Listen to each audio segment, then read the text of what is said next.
ایرو پروفیسور کرد کسرا شیخ موس فاتحه دکتر کسرا یکمین کرد روجاوای کردستانی گلو بولونیا جعالی سروکی وی ولاتی هات خلات کرن.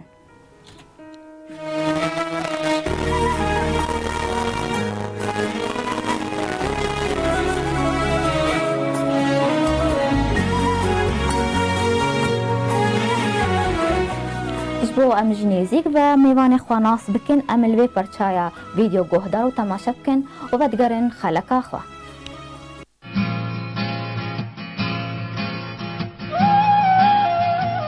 روش باش از کسرا شیخ موس حسن فاتح دايت بوما لجندي خربت البير فوقاني بعربي جير بيجن كرماجيد بيجن لجندي حسني فاتح لوی گوندی می خوندا خود دست پیکر ها صفحه 50 پشتی وینا از هاتما بازار قامشلو البازار قامشلو مخوندا خود بردوام کر حتی بکالوریا سال 88 من خلاص کر پشتی وی اشچوما شامه 2 سال مخوند پشتی شامه درکت مسالا نوتی بولونیا مخوندا خود دست پیکر زمانه بولونی پشتی وینا از هاتما بازار شتیشن بازار شتیشن مخوندا خود دست پیکر کلیه هندسه کامپیوتر مخوند ماجستر جامعه با آمد خواند دکترات دکترا بوش برویه که جی اشوما کلیه اکونومی کلیه اقتصاد سر اونیورسیته شچن و درم خوندنا خو دست پیکر دکترا شکر لقب پروفسور الدوله مستعد بازار بولونيا أبدي مجاعي دجي قالك كتاب نفيس هنا كتابين منها بزمانة بولونيا كتابات نداوية كتابات صلاة هزار منها أول شيء بزمانة بولونيا وغيري واناش كتابين منها قالك هنا بزمانة إنجليزي الإنترنت الدنيا تريدين فروتر هين بكتاب بالطبع دنا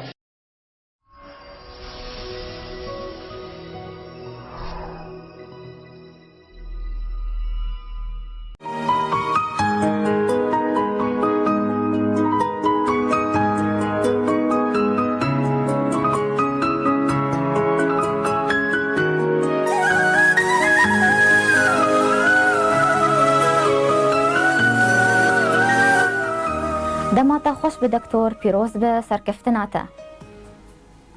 دماتا خوش به زور ساس که شکر سلام. سپاس. دکتر افتا منک دریشت و دوری باجاره خواه قامش لویه دخوازم تو هنکی لسر پیواجوی جانا خواه با آخو وک زاروکتی بیرانین انتا حوال انتا. خوش سلام متخصص دست به که از بدم خویا کردن انه ام گلکی الفاولات غریبی ام گلک تشهن بروجای رو اخبار نخوش بهداری دکن جنمی عالمی حموهاتی شوط عندن افتشتهانی گلک مصیبه مزنا سر ملت ماذا هات يوم هيك جو اب مصیبه هانت مشاکلات نابینا ملت دچناکی از ترسر انه از بحث بله دکتر. داروکتیا خوب بکن. وقت زمان بشوش کامش دوست حوالی خوان. حمودش نوک رجایی رو شمره یک دهات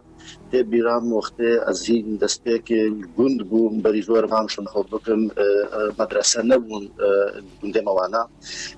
عمره من 5-6 سال بوم قلق حجم مدرسه دکر. متخصص هر مدرسه بوم شهنت بو مبهیس مدرسه نزیک گنده ما هبو شغل 2 کیلومتر دوری ما بو جهجی که المدرسه نبو ایگو تخصص هر مدرسه بور بشخوره کرسی خوب به کرسی اینجوری تنکه بو ها تنکه که خیفاره سر کردونش بوهریا ما مصدق کرد از شوم رجع بشی مدرسه کرمان بعربیش بنی نزانی بو بشتغل وقتی متخر کمجدار و مش حوالی خور گروجه که دریم هاتو مدرسه آرام جر گدار از چی بیش قادر کمجدار و گوبیج اطلع برا میشه تجار سجارة قوات لعبنا ما مستبر أمزار بحرف قرمت بعد زيارة كنا في هذه المدرسة لما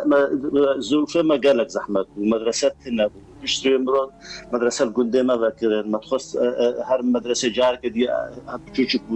نهشتم هر المدرسة حتى عملنا بحصل شو مدرسة دسبيكي أولين تبع شهادة ورقة شهادة ندعم مع الدكتوراه عم بتصير شهادة مجي هذه هنجي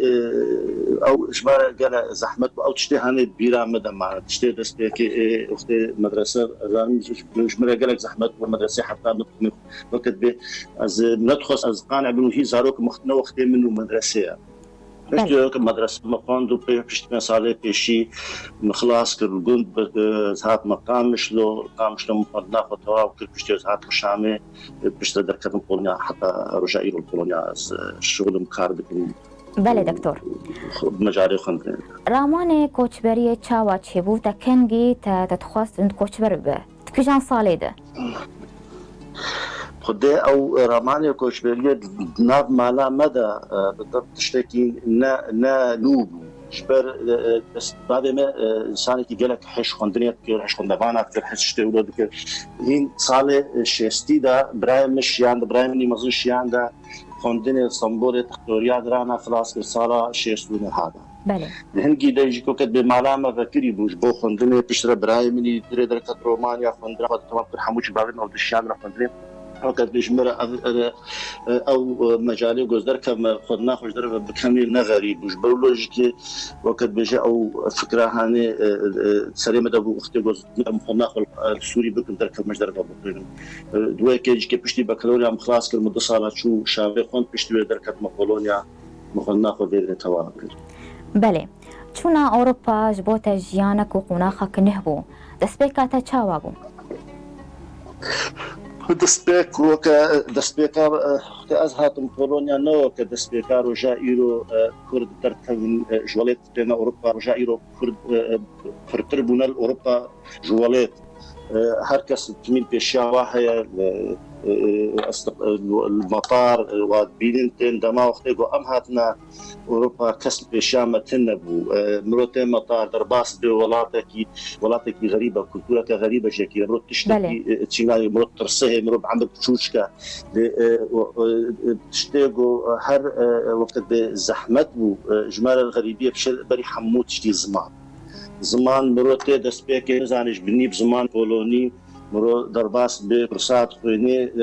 منها زماني بولوني نقول انه بس هم زمان علمان رياضيات فيزياء كيمياء بيولوجيا زماني بولوني حمو بكالوريا سوري مرض وقران بيشتيو شش هيبه ام تشونا مدرسه جامعه كتنا نا بولونيا دش بون غرك ام وقوانا ام مكاريبانا ام زمان فير ببل بله زور زحمت بله دکتر اگو امزان هر کس کوچ برده به زحمتیا دکشینه و تنها تبحث کر تگو زحمتیا زمان قالو کسی علی کاریاتا کر دوی دمیده كسي أريكاري أو كسي أريكاري نبو اختلاطا ما قالك بولونيا وعنارة نبو أو أريكاري أخو مجبور ما أريكاري أخو كربانا حبال لما يبرد وقت حبو بريما وقد بشندروجي كي بهابو نبونا خوندمون أو ما بخوف أريكاري أخو ذكر كردي وامش سوري ويصالي أم دركتبون بله ده سال نوتیه ده خواندوانی نو پاسپورین اند زیاره یا کامپیوتری هندسه کامپیوتر لجزیره رجعوای کردستانی کیم بون یان ام بجن تنبون صدمه بجارتنا تا جوی بشی خوندنیره وقت سال نوتا ده هنگینه بس الكردستاني خندنا هني تنبو نر سوري تني الدنيا تاج خندنا هني نحدث بيتر خندنا خندنا بشي بدست بيذكر جبر بموقت وقت بشتي صفي 12 شو مشامه مخندنا خوكر دويدا ميدم استاذ خوي الجامعين از ذكر از يوك حفلام مجرد باباشا از وقتی گروش که روزاش بر درک و زدر که مجدر و عجبو خوینم درا هرم تختوریه خوینم هندسه خوینم سیدرات برای شیرات علمی که ما مستعرض جامعه شامل وقتی تو آمن بکه درکت هندسه کامپیوتر خوینی جبر هندسه کامپیوتر هندسه قوی ور مجاری پیش دوی گلت باش به و شغل و نه پرتر به جواش هادی تجبر همو کاش هادی که بيجي اوجي يك سبب ابو انه مشيرتا ما مش كده سر خد هنجي ذات فيدري او خدناها نيم دست بيكر بله دكتور دوی هيعمل دمات البولونيا دخند چقاس كرد هبون دوی بشي خوندني ده هندسه دخوندن ولا کرد برگکی چند کرده دخوند مره هندی سالام دست کری هنك ناب هن قوتين ناس كرن تجمرة بيجا دكتور بله قالك أنا يجو حمول بيرمن تني عم بفرة تغلن وعم صلاتي ما بفرة أنا هنجي عم شغلي زيدي بي كردابون بيحتريه كردي قامش له عمود مالا حنيفة صلاح جنجو جمالا جمعة كسرابو مالا حرسان مالا حرسان سليمان دكتور كسرى حرسان أنا قامش له دروني هندسة طيران فراسكر خوشناف تيلو دنجي بيجا كي زعل ناسا وبراد خوند قالك برادري ما هون يقول فيدري مرة خوند زارو كي دكتور لاو الحرسان بون حتى لو جائيرو أم اختلافا ما هاي ومتفرة دانو صاندني دكن قالك دوی دمی دگلک تشتی می کاری می کم هش کردیتا خوشی هبود کم می کردی هبود ما روزه نوروز چت کنن ما محکمه که روزه کردی چت کن گلکی ما اموت به حیا مش هبود هبود بله حمود جولاتی ما هبود بله دکتر دوان ناو و کردین روجاوای کردستانی چند هبون گو خوندنا خیا بلند بردوام کرن تیدا بون پروفیسور او کسی گو برا خوندن دکرن یک جوانا وقت به دکتور کسرا حرسان او دکتور اخلاص کردن سا طیران ده بله دکتور شنافتيلو او دكتوراه بالشخصيه خلاص كر دكتور فؤاد جمعه بجنير بيشتغل بروجيكت كي وقت بوست دكتوراه خلاص شهادات بي سي دكتوراه خلاص كل هما وشهاده وقت اقوم مره وقت بروفيسور دوله هين دواء او كسب مره خلاص نجحنا وخندني بله دكتور بشتي تابا ونمايا خاورگرت ده هندسه كمبيوتر ده ماجستير ودكتوراه تشكر هين اولي ماجستير خلاص كر بدس بيكر الكليه هندسه مكار كر صابه صالوني بشتي وينا جبر دكتوراه كليه ماذا تنب او كليه هندسه جمله خلاص كريا شما كليه اقتصاد جبر مجاري اقتصاد جي معلوماتيه هندسه كمبيوتر ويدرها ويدري مدرس كار دكتوراه شكر بشي دكتوراه بوست دكتوراه شكر مجال اقتصاد بشتي وينا ازبوما وكده بروفيسور universiteit شيتشن وبشتي وينا صلاة 2019 او لقب بروفيسور الدوله رئيس بولونيا دامر رجع بيسو حفتي اما بين سر في بروفيسور دوله باخذن لادخوازم هناك لسر بيفاجويا ما مستياتا لزانجهن بولونيا باخذن لكيجان باجاريبون خدا من الجلك أونيفرسيتا درس دا الباجاري قول لي كاردك مش بل باجاري قول أزلي كاردك من أونيفرسيتا كتنية في شش أونيفرسيتا مظن أنا وشغلي شش حفت أونيفرسيتا خاص جي هنا اللي هم وقت بيجي من الوا أونيفرسيتا تبعي كاردك جبر دمك خبو وقتي جبوني مرو جیانا خبر دوام بکش بونی مرو کار به برنگه کی باش بجی مجبور و مرو کار بکی دم خبو من اونیورسیته تبع دا کار بکت ونبس الباجاري خوجي كشغله 100 كيلومتر جي اتشو موا باجاري دورا محافظات الودري جي من درس زدان حموشك بكت بمجال معلوماتيه دو الشبكات تشتي ولد من درس زدان بله دكتور امينا بركه كورت بستين ميوغرن برسيخه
جار كدن ون بخير هاتن گهدار و تماشاوانین بویر اف ام و خلکانو جبرنامه پیواجویا کوچ برکی میوانی خلکامان پروفیسور کرد دکتور کسرا شیخ موس فاتی. جار كدن تو بخير هاتي دكتور. بخير هاتي زور سپاس. تو یکمین کرد روز آوای کردستانی گو باورنامه بلند پروفیسور دولة لأوروبا ستاند. سدم چبون گو سروکی وی ولاتی دخلات کر.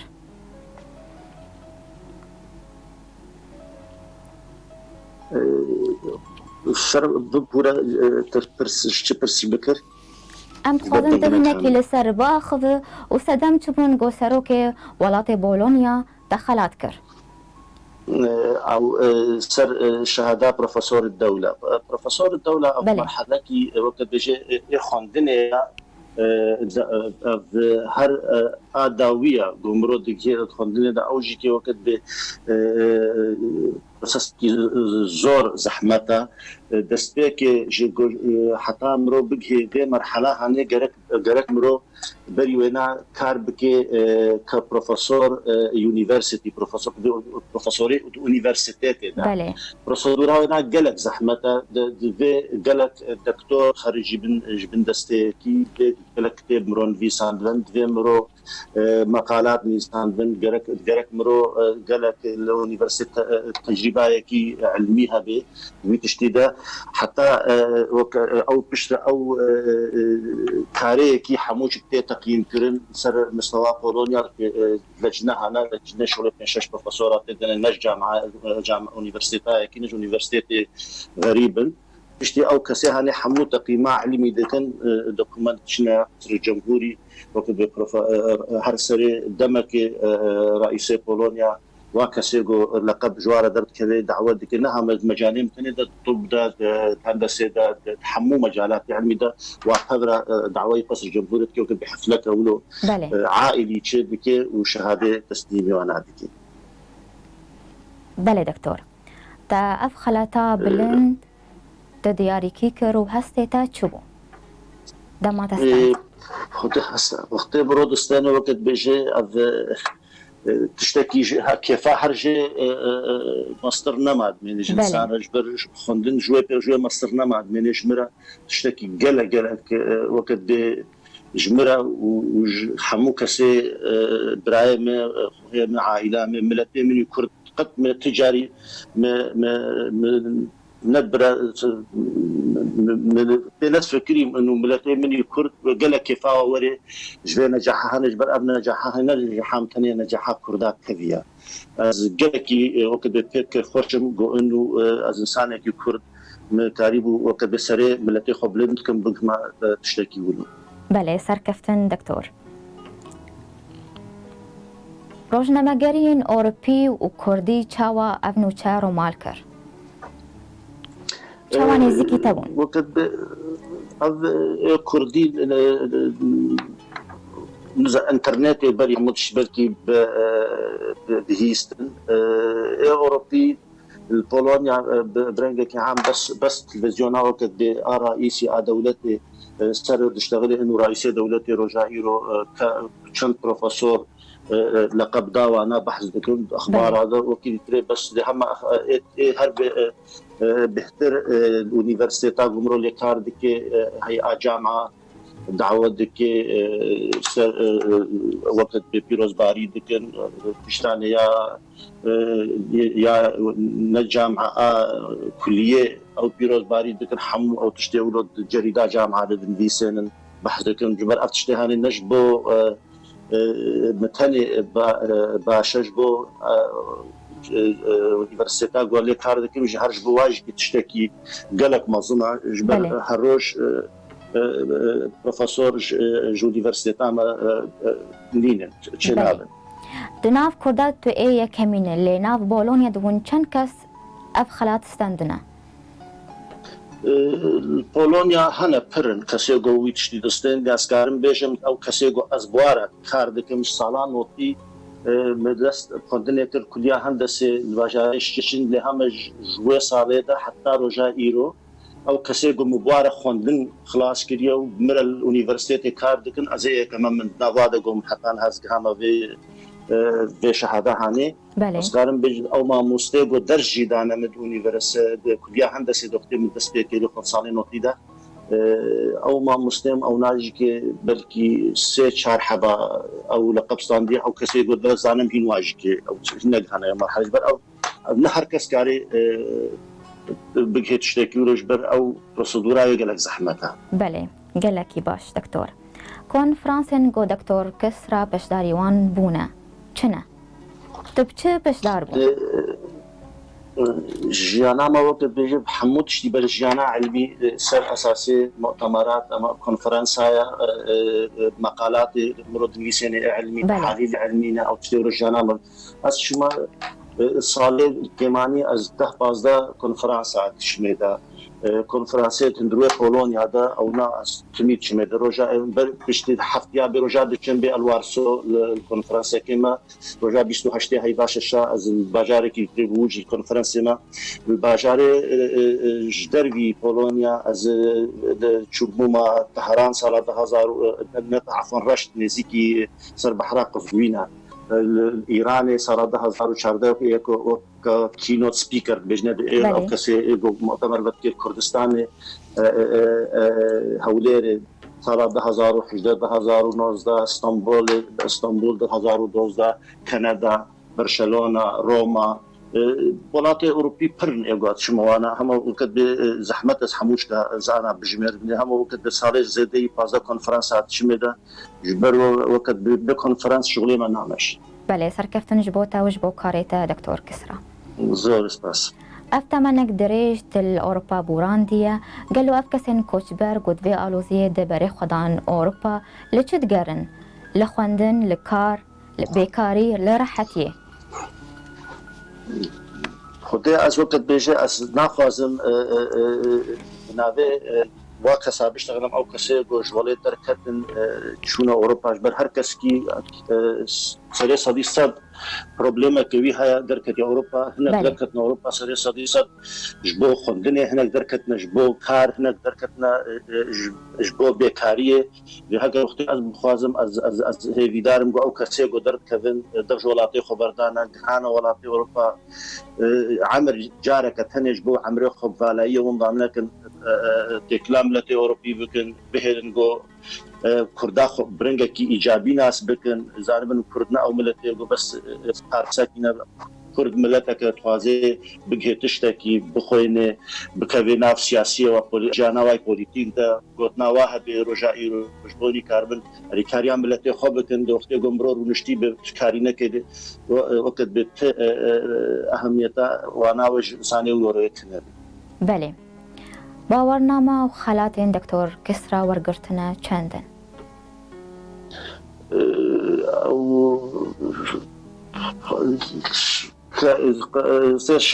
شهاده دارم او دیپلم کدیشه او دیپلم ماجستير یا هندسه ماجستير پشتی دکترا پشتی دکترا هابیتاسیون پشتی پست دکترا پشتی به پروفسور یونیورسیتی پروفسور دولتی او شهاده ورقتو بلی همه گلک شهاده دیتره هنه ایگو مجاله کمپیوتر دا مجاله کورسات دا اونان او قدنا اینش مارد. بله دکتور کسراج بو دمین پیدا چه پروژه انتهانه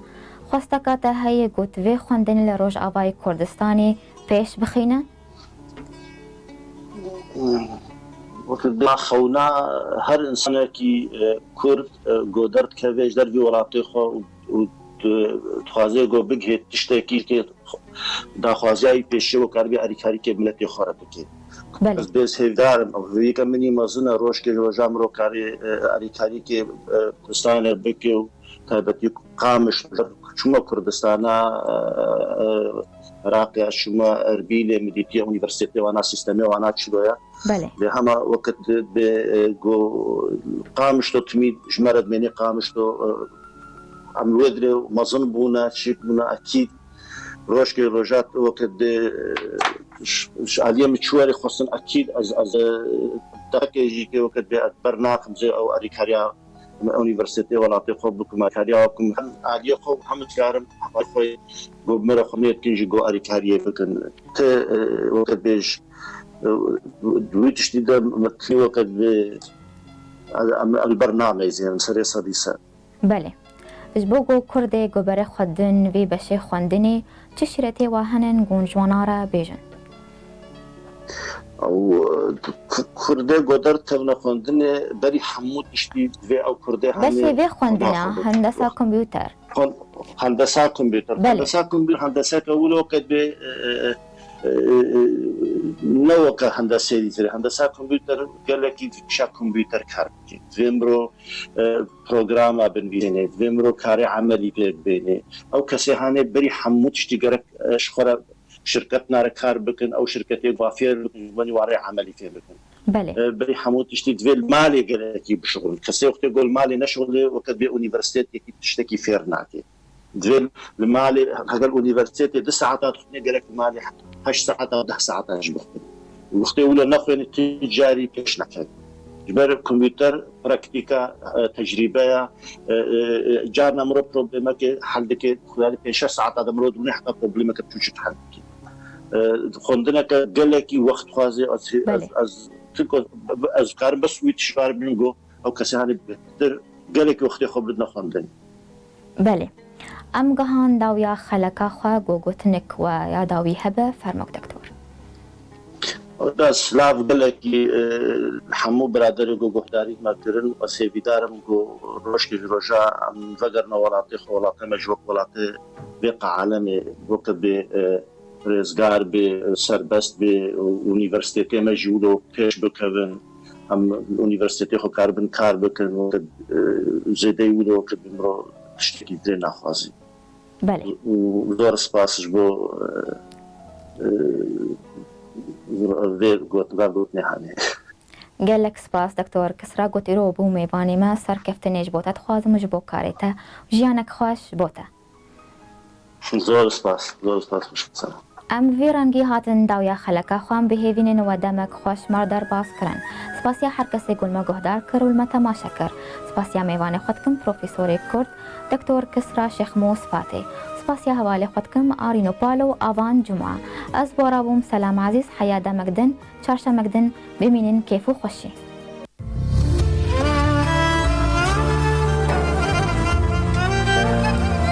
لچو ولات به ولکو دوری جیهانی به مروف دکاره سرکفتن به دست بخه لی تشتیگو هر تمیته خواستن حس کرن اراده و خبط